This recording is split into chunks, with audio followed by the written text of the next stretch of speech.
প্রিয় দর্শক, সাজ্জাদ কাদিরের প্রীতি এবং শুভেচ্ছা নিন। এই মুহূর্তে আপনাদের সামনে কথা বলতে এসেছি। ইরান হামলায় যুক্তরাষ্ট্রের স্বার্থ কি বললেন ট্রাম্প, এই প্রসঙ্গটি নিয়ে আপনাদের সামনে কথা বলবো। মার্কিন প্রেসিডেন্ট ইরানে হামলার কারণ ব্যাখ্যা করেছেন, তবে এর অনেক সমালোচক এমনকি অনেক সমর্থকও এই ব্যাখ্যায় সন্তুষ্ট হবেন বলে মনে হয় না। কারণ তিনি কোথাও উল্লেখ করেননি যে যুক্তরাষ্ট্র আসন্ন হুমকির মুখে ছিল, যার কারণে মার্কিন সংবিধান অনুসারে এই হামলাকে বৈধতা দেওয়া যেতে পারে। এর পরিবর্তে মার্কিন প্রেসিডেন্ট এই হামলার কারণ হিসেবে বলেছেন ইরান মধ্যপ্রাচ্যের একটি বোলিং শক্তি এবং তারা আমেরিকা নিপাত যাক স্লোগান দিচ্ছিল। কিন্তু এখানে উল্লেখ করা প্রয়োজন, এটি ইরানকে যুক্তরাষ্ট্রের জন্য একটি আসন্ন হুমকি প্রমাণ করে না। ট্রাম্প আরও বলেছেন ইরানের বিদ্বেষের কারণে অনেক মানুষ মারা গেছে, কিন্তু তিনি নির্দিষ্ট করে বলেননি যে তারা আমেরিকান কিনা।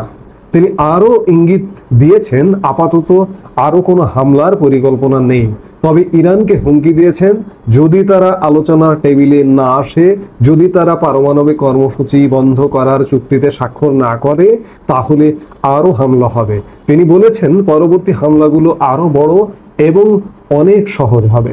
এছাড়া মার্কিন প্রেসিডেন্ট বলেছেন যুক্তরাষ্ট্র ইসরায়েলের প্রতি সব হুমকি দূর করেছে, কিন্তু তিনি এই হুমকি মার্কিন যুক্তরাষ্ট্রের প্রতিও এমন কথা বলেননি। এটি অনেক আমেরিকানের কাছে ভালো লাগবে না, যারা মনে করেন ইসরায়েল এখন যুক্তরাষ্ট্রের এমন এক দুর্বলতার দিকে টেনে এনেছে যা মধ্যপ্রাচ্যের একটি বৃহত্তর সংঘাতের কারণ হতে পারে।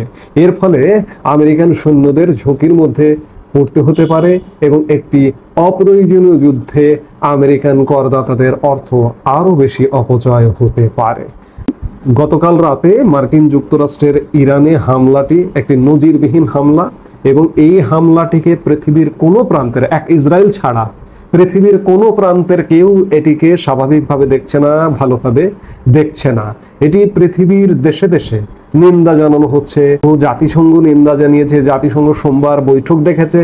অর্থাৎ এটি একটি নজিরবিহীন ঘটনা। চিন্তা করুন যে মার্কিন যুক্তরাষ্ট্র থেকে আশপাশে ঘাঁটি আছে, যদিও আশপাশের ঘাঁটি যেমন ইরান থেকে সবচেয়ে কাছের এবং মধ্যপ্রাচ্যের সবচেয়ে বড় সামরিক ঘাঁটি হচ্ছে কাতার। কাতারে যে ঘাঁটি আছে সেই ঘাঁটি থেকে বিমানগুলো সরিয়ে নেওয়া হয়েছে আরো কয়েকদিন আগে। এই হামলায় অংশ নিয়েছে যুক্তরাষ্ট্রের অত্যাধুনিক B-2 স্টিলথ বোমারু বিমান। এসব বিমান যুক্তরাষ্ট্রের মিসৌরি অঙ্গরাজ্যের ঘাঁটি থেকে উড্ডয়ন করে এবং একটানা প্রায় 37 ঘন্টা উড়ে ইরানের 3টি পারমাণবিক স্থাপনায় হামলা চালায়। এই হামলা চালানোর পরে কি মার্কিন যুক্তরাষ্ট্র ভয় পেয়ে গেছে? কারণ খবরে প্রকাশ যে ইরানে পারমাণবিক স্থাপনায় হামলার পর যুক্তরাষ্ট্রের প্রধান শহরগুলোতে উচ্চ সতর্কতা জারি করা হয়েছে। কারণটা কি? মার্কিন যুক্তরাষ্ট্র কিংবা ডোনাল্ড ট্রাম্প একটা হুমজিকারী সিদ্ধান্ত নিয়ে হামলা করলেন, করে তারা কি নিজেরা ভয় পেয়ে গেলেন? কিংবা মার্কিন যুক্তরাষ্ট্রকে আবারও ইরানে হামলা চালাবে? মনে হয় না। এটি যে কারণেই হোক, যেভাবেই হোক, ইসরায়েলকে খুশি করবার, ইসরায়েল মরিয়া হয়েছিল যে মার্কিন যুক্তরাষ্ট্র কেন যুদ্ধে নামছে না। ইসরায়েলকে খুশি করতে হলেও এই হামলাটি চালিয়েছে। আর মনে হয় না হামলা চালাবে। আমার মনে হয় যে যুদ্ধটা আস্তে আস্তে প্রশমিত হবে, আলোচনার টেবিলে গড়াবে বলে মনে হচ্ছে সার্বিক বিচার বিশ্লেষণ করে। এখন দেখার বিষয় যে আগামী 2-1 দিনের মধ্যে কি ঘটতে যাচ্ছে। কারণ আমরা খুব শীঘ্রই দেখেছি বারবার ভারত পাকিস্তান যুদ্ধের আবহের কথা চলে আসে। মাত্র 4 দিনের সংঘর্ষ ছিল, সেটি কিন্তু থেমে গেছে। ইরান ইসরায়েল সংঘর্ষ সপ্তাহ পেরিয়ে গেছে, এর মধ্যে নতুন করে যোগ দিয়েছে মার্কিন যুক্তরাষ্ট্র। কিন্তু সারা পৃথিবী ব্যাপী এমনকি মার্কিন যুক্তরাষ্ট্রেও নিজ দেশের জনগণের নিকটও নিন্দার ঝড় উঠছে। পার্লামেন্ট সদস্যরা পর্যন্ত নিন্দার ঝড় তুলেছে। সেই জায়গায় ডোনাল্ড ট্রাম্প এমন সংঘাত, এমন যুদ্ধের দিকে এগুবেন বলে মনে হয় না। আরেকটি বিষয় যে আসলে এই হামলায় কারণটা কি?